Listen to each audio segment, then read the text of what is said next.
દાહોદ બાદ હવે વાત અરવલ્લીની કે જ્યાં વરસાદી માહોલ જામ્યો છે। મેઘરજના ગ્રામ્ય વિસ્તારો પ્રભાવિત થયા છે। મોડાસાના નાંદીસાણ પંથકમાં માવઠું વરસ્યું। શામળાજીના સુનોખ વશેરા કંપામાં કમોસમી વરસાદ ખાબક્યો। માલપુર તાલુકામાં પણ વાતાવરણ પલટાયું। વહેલી સવારે પવન અને વાદળછાયું વાતાવરણ સર્જાયું। ઈસરી જીતપુર પંથકમાં ગાજવીજ તેમજ પવન સાથે વરસાદ ખાબક્યો। વરસાદી માવઠાને લઈ વાતાવરણમાં ઠંડક પ્રસરી।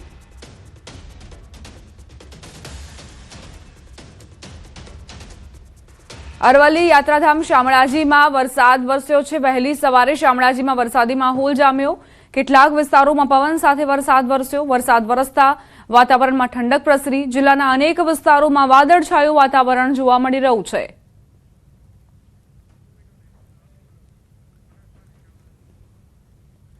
સંવાદદાતા હાર્દિક જોડાઈ ગયા છે વધુ જાણકારી સાથે। હાર્દિક, મોડાસા અને શામળાજીમાં વરસાદી વાતાવરણ, કયા કયા વિસ્તારો પ્રભાવિત? દીપા, ચોક્કસથી જે પ્રકારે અરવલ્લી જિલ્લામાં વહેલી સવારથી વાતાવરણમાં પલટો આવ્યો તો કરા ડિબાંગ વાદળો જિલ્લામાં ઘેરી ઉઠ્યા હતા। ખાસ કરીને જે આગ ઓગતી જે ગરમી હતી એનાથી રાહત મળી છે। જે પ્રકારે અરવલ્લી જિલ્લાના અલગ અલગ વિસ્તારમાં વરસાદી માહોલ જોવા મળ્યો છે। શામળાજી પંથકમાં વરસાદી માહોલ જોવા મળ્યો છે।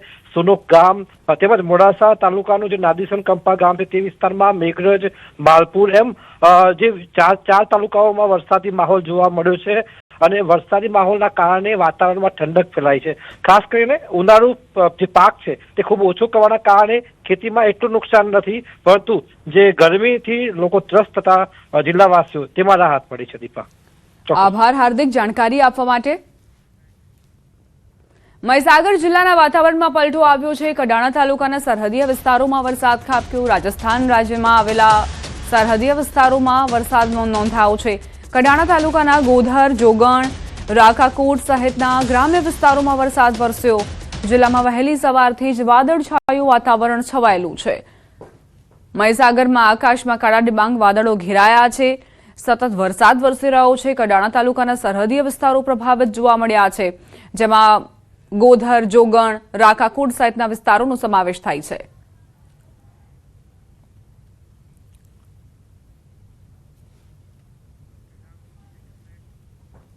હવે આગળ વાત ડાંગની, જે સાપુતારાના વાતાવરણમાં પણ પલટો આવ્યો। કેટલાક વિસ્તારોમાં કમોસમી વરસાદ ખાબક્યો।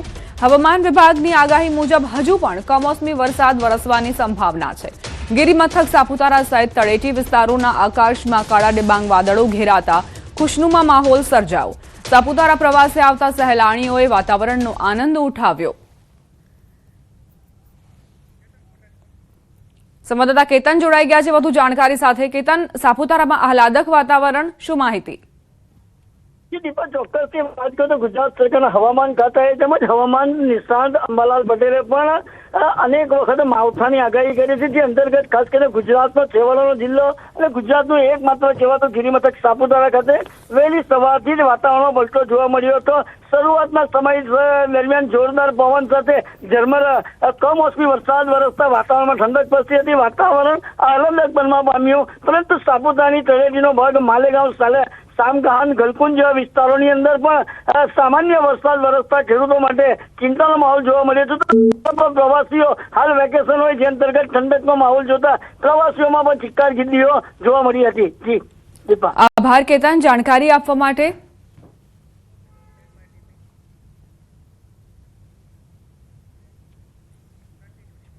પંચમહાલથી સમાચાર। પૂર્વ વિસ્તારનું વાતાવરણ પલટાયું છે। વહેલી સવારથી ચોમાસાના આગમનની ઘડીઓ ગણાઈ રહી હોય એમ વાદળછાયું વાતાવરણ જોવા મળ્યું। ભર ઉનાળે જાણે કે ચોમાસાનું આગમન હોય એમ ઘનઘોર વાદળો આકાશમાં ઘેરાયા છે।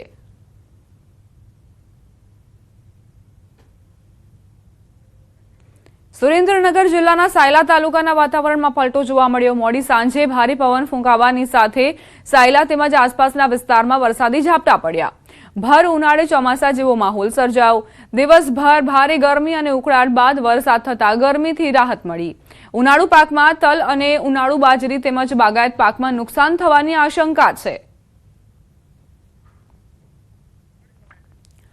સુરેન્દ્રનગરમાં ભારે પવન સાથે વરસાદી ઝાપટા બાદ રસ્તા પર આ સ્થિતિ જોવા મળી। અહીં વાહન ચાલકો પસાર થઈ રહ્યા છે અને તે વચ્ચે જાણે કે ચોમાસું જામ્યું હોય તેવા પ્રકારનું વાતાવરણ સર્જાયું છે। આકાશમાં કાળા ડિબાંગ વાદળો ઘેરાયા છે અને વરસાદ વરસ્યો।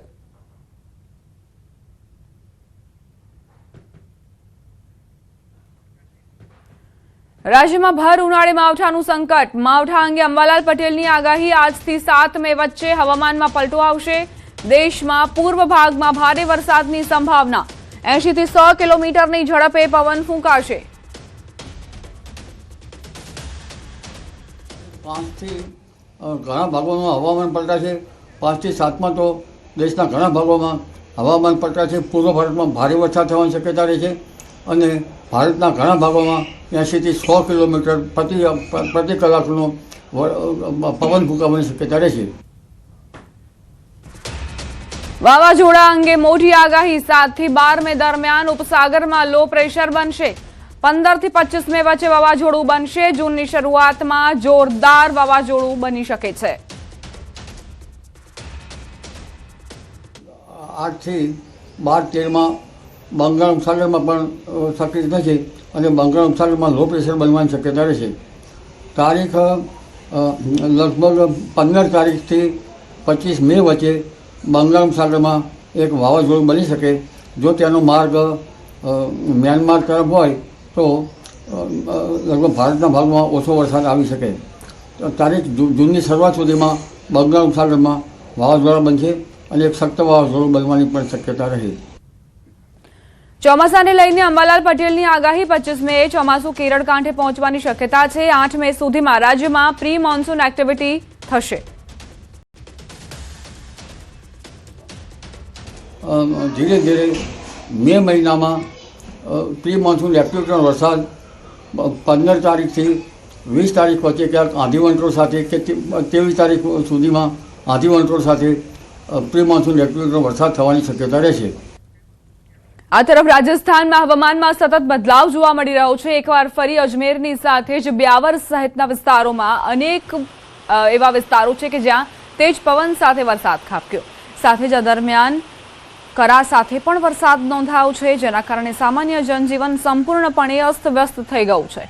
આ વરસાદથી સામાન્ય જનતાને ગરમી અને બફારાથી રાહત અવશ્ય મળી છે.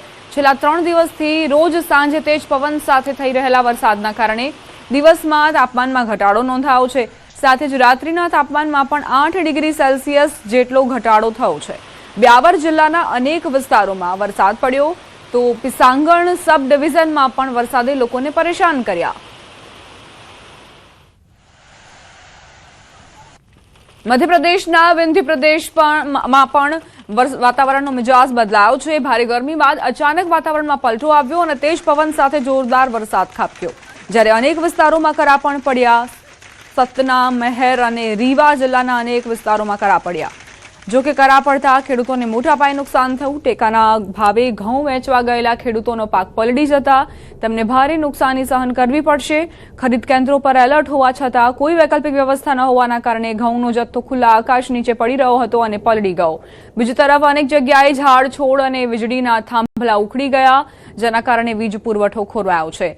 ખેડૂતોના શાકભાજીના પાકને પણ મોટું નુકસાન થયું છે. આ તરફ ગુલમર્ગના અફરવત અને કોંગડોરીમાં તાજી હિમવર્ષા થઈ રહી છે. તાજા બરફનો આનંદ માણતા પ્રવાસીઓ ખૂબ જ ખુશ દેખાયા. હિમવર્ષાનો અનુભવ કરવા માટે તેઓ રોપવે દ્વારા અફરવત અને કોંગડોરી પહોંચી રહ્યા છે. આ દરમિયાન મેદાની વિસ્તારોમાં વરસાદ ચાલુ છે. ઠંડીમાં પણ ઘણો વધારો થયો છે, જેના કારણે લોકોને ગરમ કપડાં પહેરવાની ફરજ પડી રહી છે. सयाहती मकाम गुलमर्ग में आप देख सकते हैं, यहाँ अफरवट और कोंगडोरी में ताज़ा बर्फबारी हो रही है और मैन बाउल में तेज़ बारिशें हो रही है. आप देख सकते हैं कि गुलमर्ग का जो मैन बाउल है, और इसी तरह अगर हम यहाँ कैमरा दौड़ाएंगे और इस जानिब जो अफरवट और कोंगडोरी पीक जो है, इस पे हल्की सी बर्फबारी हो रही है. और जो टूरिस्ट है गंडोला के ज़रिए से जो अफरवट और कोंगडोरी के पीक पर पहुँचते हैं, वो इस वक्त खूब आनंद ले रहे हैं. और इस वक्त क्योंकि महकमे मौसमियात ने कहा कि गरज चमक के साथ बारिशें होंगी मैदानी इलाकों में भी, और पहाड़ी जो हायर रीचेज़ है, अपर रीचेज़ है, और वहाँ बर्फबारी होगी. और आज दोपहर के साथ ही यानी मौसम ने अपनी करवट बदल ली है और इस तरह मैदानी इलाकों में बारिशों का सिलसिला जारी रहा. और जो अपर रीचेज है बर्फबारी हो रही है और यहाँ ये भी कह सकते कि यानी सर्दी में काफ़ी इजाफा देखने को मिल रहा है। और जो गर्म मलबूसात है गुलमर्ग की अगर हम बात करते हैं, अभी भी जो गर्म जैकेट्स हैं वो यहाँ पे पहन रहे हैं लोग, और जिस तरीके से यानी मौसम ने करवट बदल ली है और इस तरह मैदानी इलाकों में भी अच्छी खासी बारिशें हो रही है। अब देखना है जिस तरीके से महकमे मौसमियात ने कहा आज और कल मौसम इसी तरह पर आलूद रहेगा और बारिशें होंगे। રાજસ્થાનના ઉદયપુર જિલ્લાના સાયરા પંથકમાં અચાનક મોસમનો મિજાજ બદલાયો। ભાનપુરા, મગ્ગા, ઢીકોડા, રણકપુર સહિતના આસપાસના વિસ્તારો ગાજવીજ સાથે ભારે કરા સાથે પ્રભાવિત થયા। અંદાજે 2 કલાક સુધી સતત પડેલા કરાના કારણે રસ્તાઓ અને ખેતરોમાં બરફની સફેદ ચાદર પથરાઈ ગઈ। ભારે વરસાદ અને ફૂંકાયેલા વાવાઝોડાના કારણે જોરમા સહિતના અનેક ગામોમાં મકાનોના પતરા ઉડી ગયા હતા, જેના લીધે ગ્રામજનોને આર્થિક નુકસાન વેઠવું પડ્યું। કરા પડવાના કારણે જનજીવન પણ પ્રભાવિત થયું હતું અને લોકોને અવરજવરમાં ભારે મુશ્કેલીનો સામનો કરવો પડ્યો હતો। જો કે કાળઝાળ ગરમી અને બફારાથી પરેશાન લોકોને આ વરસાદથી રાહત મળી અને વાતાવરણ ખુશનુમા બની ગયું છે। પરંતુ બીજી તરફ ખેતરોમાં ઉભેલા શાકભાજી અને પાકને ભારે નુકસાન થવાની ભીતિ સેવાઈ રહી છે, જેના કારણે ખેડૂતોની ચિંતામાં વધારો થયો છે।